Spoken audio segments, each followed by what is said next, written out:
రాష్ట్ర ప్రభుత్వం అమలు చేస్తున్న సంక్షేమ పథకాలను మహిళలు ముగ్గుల రూపంలో చక్కగా ఆవిష్కరించడం అభినందనీయమని డిప్యూటీ సీఎం మల్లు బట్టి విక్రమార్క అన్నారు. హైదరాబాద్ ఐమాక్స్ థియేటర్ పక్కన ఉన్న HMDA గ్రౌండ్స్ లో నిర్వహించిన సంక్రాంతి వేడుకల్లో ఆయన ముఖ్య అతిథిగా పాల్గొన్నారు. మహిళలు వేసిన రంగురంగుల ముగ్గులను డిప్యూటీ సీఎం పరిశీలించి విజేతలను ప్రకటించారు. మొదటి బహుమతిగా 51,000 రూపాయలు, రెండో బహుమతిగా 25,000 రూపాయలు, మూడవ బహుమతిగా 11,000 రూపాయలు, అలాగే కన్సోలేషన్ బహుమతులను విజేతలకు అందజేశారు. ఈ సందర్భంగా డిప్యూటీ సీఎం మల్లు బట్టి విక్రమార్క మాట్లాడుతూ సంక్రాంతి పండుగ తెలుగు ప్రజలకు అతిపెద్ద పండుగ అని అన్నారు. పండుగ సందర్భంగా మహిళలందరినీ ఒక చోటుకు తీసుకువచ్చి ముగ్గుల పోటీలు నిర్వహించడం ఎంతో హర్షణీయమని తెలిపారు.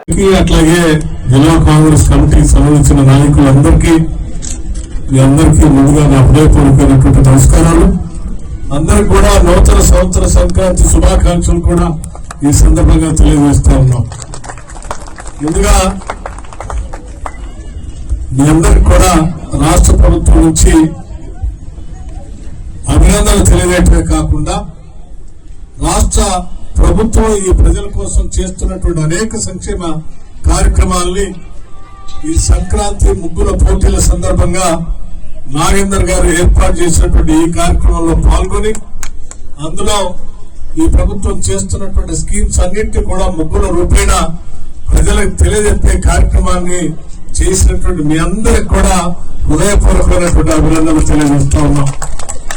మహిళలు వారి ఆలోచనల్ని, వారిలో ఉన్నటువంటి విషయ పరిజ్ఞానాన్ని ముగ్గుల రూపేణ చూపించి రాష్ట్రానికి ఒక చక్కటి సందేశాన్ని కూడా ఇచ్చారు.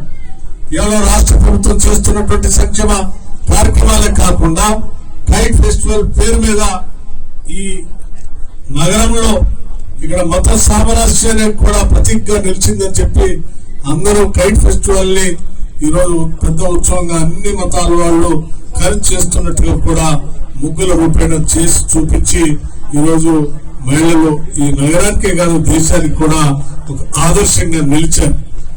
ఇటువంటి కార్యక్రమంలో మరి మనందరికీ తెలిసిందే సంక్రాంతి అంటే ఈరోజు ఉగాది కంటే ముందు వచ్చేటువంటి అతి పెద్ద ఫెస్టివల్ మనకి ఈరోజు.